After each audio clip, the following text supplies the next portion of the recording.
করে আটকে গেছে। আর বিজেপির নেতারা এখন লাইন দিয়ে রয়েছে তৃণমূলে কবে ঢুকবে, আমরা দরজা বন্ধ করে রেখেছি, যদি খুলি দল উঠে যাবে। বিজেপি যে ভাষায় বোঝে সে ভাষায় জবাব দিতে অভিষেক বন্দ্যোপাধ্যায় জানে। আপনি দল ভাঙানোর খেলা খেলবেন তো?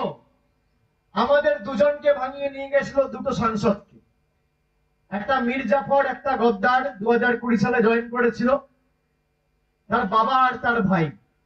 সঙ্গে সঙ্গে আপনি দেখবেন বিজেপির দুজন সাংসদ তৃণমূলে যোগদান করেছে, বাবুল সুপ্রিয় আর অর্জুন সিং। আবার এই ভোটের আগে ইডির ভয় দেখিয়ে তাপস রায়কে নিয়ে গেছে বিজেপিতে, প্রার্থী নেই তো তৃণমূল থেকে নিয়ে গিয়ে প্রার্থী করছে। আমি সঙ্গে সঙ্গে 48 ঘন্টার মধ্যে ওদের আর একজন এমএলএকে ভাঙিয়ে তৃণমূলে নিয়ে এসেছি, এখনো 10 জন লাইনে আছে। ঠিক টাইমে দরজা খুলবো, এই দলটাকে উঠিয়ে দেবো বাংলা থেকে, আমি কথা দিয়ে যাচ্ছি। আপনারা ওই